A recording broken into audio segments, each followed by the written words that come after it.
കേരള സംഗീത നാടക അക്കാദമിയുടെ മുഖമാസിക ഏതാണ്? കേരള സംഗീത നാടക അക്കാദമിയുടെ മുഖമാസിക ഏതാണ്? Option A Keli, B Kairali, C വിജ്ഞാന കൈരളി, ഡി പൊലി.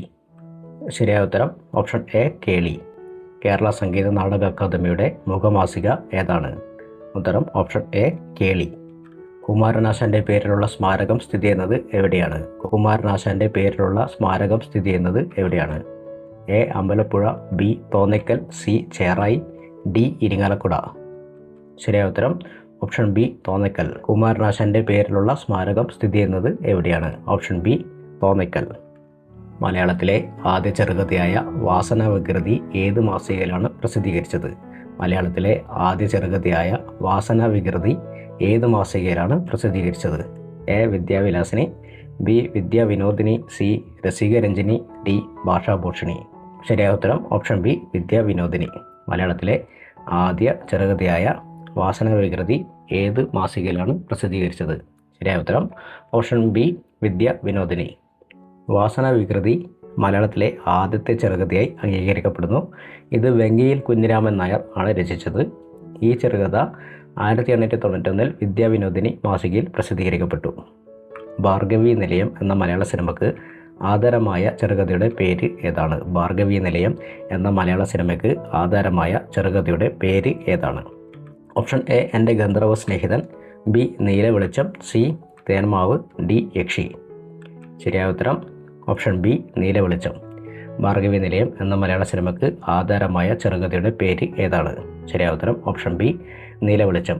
ഭാർഗവി നിലയം 1964 മലയാളത്തിലെ ആദ്യത്തെ ഹൊറർ സിനിമയായി അറിയപ്പെടുന്നു. ഈ ചിത്രം വൈക്കം മുഹമ്മദ് ബഷീർ രചിച്ച നീല വെളിച്ചം എന്ന ചെറുകഥയെ ആസ്പദമാക്കിയാണ് നിർമ്മിച്ചത്. താഴെ പറയുന്നവയിൽ മാർത്താണ്ഡവർമ്മയുമായി ബന്ധപ്പെട്ട് തെറ്റായത് ഏത്? താഴെ പറയുന്നവയിൽ മാർത്താണ്ഡവർമ്മയുമായി ബന്ധപ്പെട്ട് തെറ്റായത് ഏത്? ഓപ്ഷൻ എ തൃശ്ശൂർ പൂരം ആരംഭിച്ചത് മാർത്താണ്ഡവർമ്മയാണ്, ബി 1750 മാർത്താണ്ഡവർമ്മ തൃപ്പടി ദാനം നടത്തി, സി 1741 മാർത്താണ്ഡവർമ്മയുടെ സൈന്യം ഡച്ചുകാരെ കുളച്ചൽ യുദ്ധത്തിൽ പരാജയപ്പെടുത്തി, ഡി മാർത്താണ്ഡവർമ്മയെ ആധുനിക തിരുവിതാംകൂറിൻ്റെ ശില്പി എന്ന് വിശേഷിപ്പിക്കുന്നു.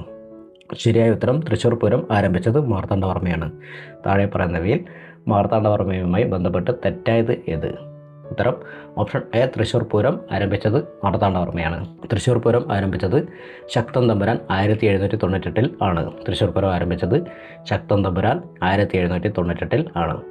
താഴെ പറയുന്ന ഉദ്ധരണികളിൽ തെറ്റായത് ഏത്? താഴെ പറയുന്ന ഉദ്ധരണികളിൽ തെറ്റായത് ഏത്? എനിക്ക് ശേഷം പ്രളയം ലൂയി 15 ഞാനാണ് രാഷ്ട്രം ലൂയി 14 സ്വതന്ത്രനായി ജനിക്കുന്ന മനുഷ്യൻ എവിടെയും ചങ്ങലയിലാണ് വോൾട്ടയർ. ഓപ്ഷൻ ഡി ബിയും സിയും. താഴെ പറയുന്ന ഉദ്ധരണികളിൽ തെറ്റായത് ഏത്? ശരിയായ ഉത്തരം ഓപ്ഷൻ സി സ്വതന്ത്രനായി ജനിക്കുന്ന മനുഷ്യൻ എവിടെയും ചങ്ങലയിലാണ് വോൾട്ടയർ. സ്വതന്ത്രനായി ജനിക്കുന്ന മനുഷ്യൻ എവിടെയും ചങ്ങലയിലാണ് എന്ന പ്രസിദ്ധമായ വാക്യം ജീൻ ജാക്ക് റൂസോയുടെ ദ സോഷ്യൽ കോൺട്രാക്ട് എന്ന ഗ്രന്ഥത്തിലെ ഉദ്ഘാടന വാക്യമാണ്. വോൾട്ടയറിൻ്റെതല്ല. സ്വതന്ത്രനായി ജനിക്കുന്ന മനുഷ്യൻ എവിടെയും ചങ്ങലയിലാണ് പറഞ്ഞത് ജീൻ ജാക്ക് റൂസോ. പത്മനാഭസ്വാമി ക്ഷേത്രത്തിലെ ഗോപുരവാതിലിലൂടെ സൂര്യനെ ദർശിക്കാൻ സാധിക്കുന്നത് ഏത് മാസത്തിലാണ്? പത്മനാഭസ്വാമി ക്ഷേത്രത്തിലെ ഗോപുരവാതിലിലൂടെ സൂര്യനെ ദർശിക്കാൻ വിഷുവം സാധിക്കുന്നത് ഏത് മാസത്തിലാണ്?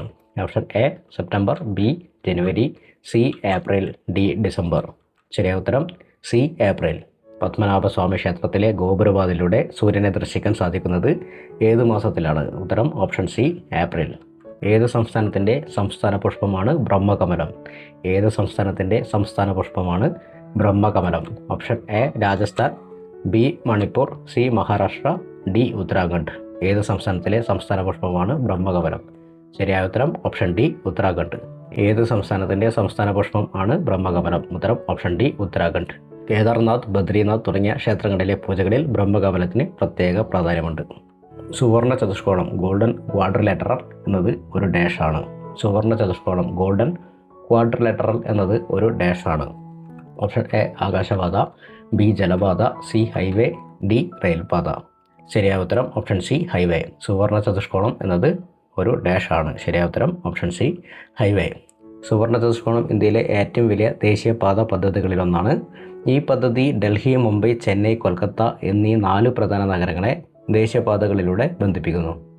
സതീഷ് ധവാൻ സ്പേസ് സെൻറ്റർ സ്ഥിതി ചെയ്യുന്നത് ഏത് സംസ്ഥാനത്തിലാണ്? സതീഷ് ധവാൻ സ്പേസ് സെൻറ്റർ സ്ഥിതി ചെയ്യുന്നത് ഏത് സംസ്ഥാനത്തിലാണ്? Option A Keralam, B Tamil Nadu, C Andhra Pradesh, D Madhya Pradesh. Satish Dhawan space centre സ്ഥിതി ചെയ്യുന്നത് ഏത് സംസ്ഥാനത്തിലാണ്? ശരിയായ ഉത്തരം option C Andhra Pradesh. Satish Dhawan space centre സ്ഥിതി ചെയ്യുന്നത് ഏത് സംസ്ഥാനത്തിലാണ്? ശരിയായ ഉത്തരം option C Andhra Pradesh. Satish Dhawan space centre ആന്ധ്രാപ്രദേശിലെ ശ്രീഹരിക്കോട്ടയിലാണ് സ്ഥിതി ചെയ്യുന്നത്. ഇത് ഇന്ത്യൻ ബഹിരാകാശ ഗവേഷണ സംഘടനയുടെ പ്രധാന ഉപഗ്രഹ റോക്കറ്റ് വിക്ഷേപണ കേന്ദ്രമാണ്. ആദിത്യ L1 ദൗത്യത്തിന് ഉപയോഗിച്ച റോക്കറ്റ് ഏത്? ആദിത്യ L1 ദൗത്യത്തിന് ഉപയോഗിച്ച റോക്കറ്റ് ഏത്? Option A PSLV, B GSLV, C BSLV, D ESLV. ശരിയായ ഉത്തരം option A PSLV. Aditya L1 ദൗത്യത്തിന് ഉപയോഗിച്ച റോക്കറ്റ് ഏത്? ശരിയായ ഉത്തരം ഓപ്ഷൻ എ PSLV. ഇന്ത്യൻ ബഹിരാകാശ ഗവേഷണ സംഘടനയുടെ ആദിത്യ L1 ദൗത്യം 2023 സെപ്റ്റംബർ 2 PSLV C57 റോക്കറ്റ് ഉപയോഗിച്ചാണ് വിക്ഷേപിച്ചത്. PSLV C57 റോക്കറ്റ് ഉപയോഗിച്ചാണ് വിക്ഷേപിച്ചത്. ആദിത്യ L1 ഇന്ത്യയുടെ ആദ്യ സൗര നിരീക്ഷണ ദൗത്യം ആണ്. ആദിത്യ L1 ഇന്ത്യയുടെ ആദ്യ സൗര നിരീക്ഷണ ദൗത്യം ആണ്. ഇന്ത്യയിൽ ജനഗണന സെൻസസ് ക്രമമായി ആരംഭിച്ച വർഷം ഏത്? ഇന്ത്യയിൽ ജനഗണന സെൻസസ് ക്രമമായി ആരംഭിച്ച വർഷം ഏത്? A 1781, B 1881, C 1681, D 1901. ഇന്ത്യയിൽ ജനഗണന സെൻസസ് ക്രമമായി ആരംഭിച്ച വർഷം ഏത്? ശരിയായ ഉത്തരം ഓപ്ഷൻ ബി 1881. ഇന്ത്യയിലെ ജനഗണന ക്രമമായി ആരംഭിച്ച വർഷം ഓപ്ഷൻ ബി 1881. ഇത് WC പ്ലൗഡൻ്റെ നേതൃത്വത്തിലായിരുന്നു. 1872 ആദ്യമായി ജനഗണന നടത്തിയെങ്കിലും അത് രാജ്യവ്യാപകമായി ഒരേ സമയത്ത് നടത്തിയില്ല. അതിനാൽ 1881 ഇന്ത്യയിലെ ആദ്യ ഔദ്യോഗികവും ക്രമബദ്ധവുമായ ജനഗണന വർഷം എന്ന് കണക്കാക്കുന്നത്. റിവേഴ്സ് റിപ്പോ നിരക്ക് എന്നാൽ എന്താണ്? റിവേഴ്സ് റിപ്പോ നിരക്ക് എന്നാൽ എന്താണ്? ഓപ്ഷൻ എ റിസർവ് ബാങ്ക് രാജ്യത്തെ വാണിജ്യ ബാങ്കുകളിൽ നിന്ന് പണം കടം വാങ്ങുന്ന നിരക്കാണ്. ബി വാണിജ്യ ബാങ്കുകൾ റിസർവ് ബാങ്കിൽ നിന്ന് പണം കടം വാങ്ങുന്ന നിരക്കാണ്. സി സർക്കാർ റിസർവ് ബാങ്കിൽ നിന്ന് പണം കടം വാങ്ങുന്ന നിരക്കാണ്. ഡി ഇവയൊന്നുമല്ല. റിസർവ് റിപ്പോ നിരക്ക് എന്നാൽ എന്താണ്? ശരിയായ ഉത്തരം ഓപ്ഷൻ എ റിസർവ് ബാങ്ക് രാജ്യത്തെ വാണിജ്യ ബാങ്കുകളിൽ നിന്ന് പണം കടം വാങ്ങുന്ന നിരക്കാണ്. റിവേഴ്സ് റിപ്പോ നിരക്ക് എന്നാൽ റിസർവ് ബാങ്ക് രാജ്യത്തെ വാണിജ്യ ബാങ്കുകളിൽ നിന്ന് പണം കടം വാങ്ങുന്ന നിരക്കാണ്. റിവേഴ്സ് റിപ്പോ നിരക്ക് RBI വാണിജ്യ ബാങ്കിൽ നിന്ന് ഹ്രസ്വകാലത്തേക്ക് പണം സ്വീകരിക്കുമ്പോൾ നൽകുന്ന പലിശ നിരക്കാണ്. ഇന്ത്യൻ ഭരണഘടനയുടെ ഹൃദയവും ആത്മാവും എന്ന് ഡോക്ടർ BR അംബേദ്കർ വിശേഷിപ്പിച്ച ഭരണഘടനാ വകുപ്പ് ഏത്? ഇന്ത്യൻ ഭരണഘടനയുടെ ഹൃദയവും ആത്മാവും എന്ന് ഡോക്ടർ BR അംബേദ്കർ വിശേഷിപ്പിച്ച ഭരണഘടനാ വകുപ്പ് ഏത്? എ മതസ്വാതന്ത്ര്യത്തിനുള്ള അവകാശം അനുച്ഛേദം 25-28, ബി നിയമത്തിന് മുന്നിൽ സമത്വം നിയമം മുഖേന തുല്യ സംരക്ഷണം അനുച്ഛേദം 14, സി ജീവനും വ്യക്തി സ്വാതന്ത്ര്യത്തിനുമുള്ള സംരക്ഷണം അനുച്ഛേദം 21, ഡി ഭരണഘടനാപരമായ പരിഹാരത്തിനുള്ള അവകാശം അനുച്ഛേദം 32. ശരിയായ ഉത്തരം ഓപ്ഷൻ ഡി ഭരണഘടനാപരമായ പരിഹാരത്തിനുള്ള അവകാശം. ഇന്ത്യൻ ഭരണഘടനയുടെ ഹൃദയവും ആത്മാവും എന്ന് ഡോക്ടർ BR അംബേദ്കർ വിശേഷിപ്പിച്ച ഭരണഘടനാ വകുപ്പ് ഏത്? ഓപ്ഷൻ ഡി ഭരണഘടനാപരമായ പരിഹാരത്തിനുള്ള അവകാശം അനുച്ഛേദം 32. അനുച്ഛേദം 32 പ്രകാരം സുപ്രീം കോടതിക്ക് habeas corpus, mandamus prohibition, certiorari, quo warranto എന്നീ റിട്ടുകൾ പുറപ്പെടുവിക്കാനുള്ള അധികാരമുണ്ട്. സംസ്ഥാന ഗവൺമെൻറ് ഓഫീസുകളിലെ അഴിമതിയെക്കുറിച്ച് അന്വേഷിക്കുന്നതിനായി സ്ഥാപിക്കപ്പെട്ട ഏജൻസി ഏത്? സംസ്ഥാന ഗവൺമെൻറ് ഓഫീസുകളിലെ അഴിമതിയെക്കുറിച്ച് അന്വേഷിക്കുന്നതിനായി സ്ഥാപിക്കപ്പെട്ട ഏജൻസി ഏത്? ഓപ്ഷൻ എ സംസ്ഥാന ഭരണ പരിഷ്കാര കമ്മീഷൻ, ബി സംസ്ഥാന വിജിലൻസ് കമ്മീഷൻ, സി ലോകപാൽ, ഡി കേന്ദ്ര അഡ്മിനിസ്ട്രേറ്റീവ് ട്രിബ്യൂണൽ. ശരിയായ ഉത്തരം ഓപ്ഷൻ ബി സംസ്ഥാന വിജിലൻസ് കമ്മീഷൻ. സംസ്ഥാന ഗവൺമെൻറ് ഓഫീസുകളിലെ അഴിമതിയെക്കുറിച്ച് അന്വേഷിക്കുന്നതിനായി സ്ഥാപിക്കപ്പെട്ട ഏജൻസി സംസ്ഥാന വിജിലൻസ് കമ്മീഷൻ. ലോകപാൽ കേന്ദ്രതലത്തിലെ പൊതുപ്രവർത്തനവുമായി ബന്ധപ്പെട്ട അഴിമതി പരാതികൾ അന്വേഷിക്കുന്ന സ്ഥാപനമാണ്. കേരളത്തിൽ പൊതു ഉദ്യോഗസ്ഥർക്കെതിരെ അഴിമതി പരാതികൾ അന്വേഷിക്കുന്ന പ്രധാന ഏജൻസിയായി vigilance and anti corruption bureau പ്രവർത്തിക്കുന്നു. കേരള അഡ്മിനിസ്ട്രേറ്റീവ് ട്രിബ്യൂണൽ സർക്കാർ ജീവനക്കാരുടെ സേവനവുമായി ബന്ധപ്പെട്ട തർക്കങ്ങൾ പരിഗണിക്കുന്ന ട്രിബ്യൂണലാണ്. അഴിമതി അന്വേഷണ ഏജൻസിയല്ല. ഗർഭാശയഭിത്തിയിലെ പേശികളെ സങ്കോചിപ്പിക്കുന്ന ഹോർമോൺ ഏത്? ഗർഭാശയഭിത്തിയിലെ പേശികളെ സങ്കോചിപ്പിക്കുന്ന ഹോർമോൺ ഏത്? Option A oxytocin, B vasopressin, C prolactin, D melatonin.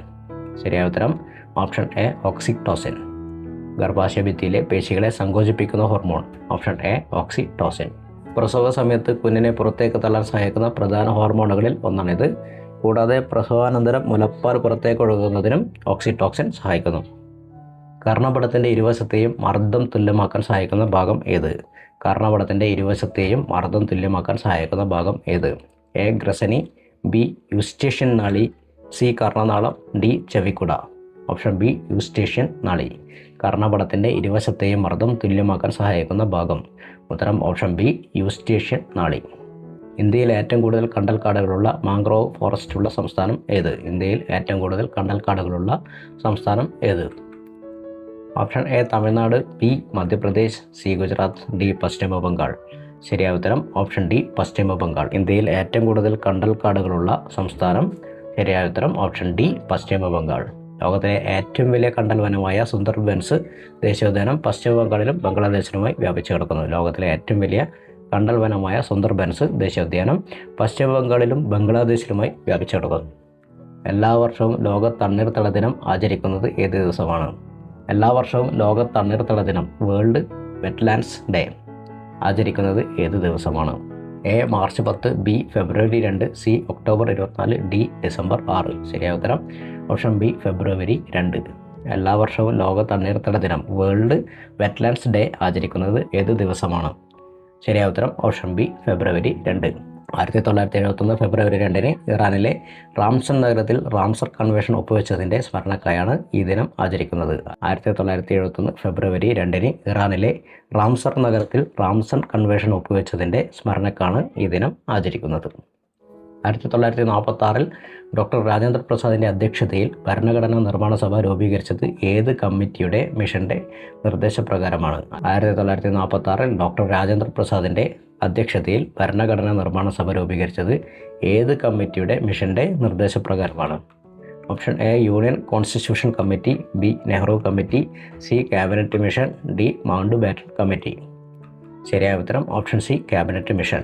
1946 doctor Rajendra പ്രസാദിൻ്റെ അധ്യക്ഷതയിൽ ഭരണഘടനാ നിർമ്മാണ സഭ രൂപീകരിച്ചത് ഏത് കമ്മിറ്റിയുടെ മിഷൻ്റെ നിർദ്ദേശപ്രകാരമാണ്? ശരിയായ ഉത്തരം option C cabinet mission. Doctor Rajendra Prasad ഭരണഘടനാ നിർമ്മാണ സഭയുടെ സ്ഥിരം അധ്യക്ഷനായിരുന്നു.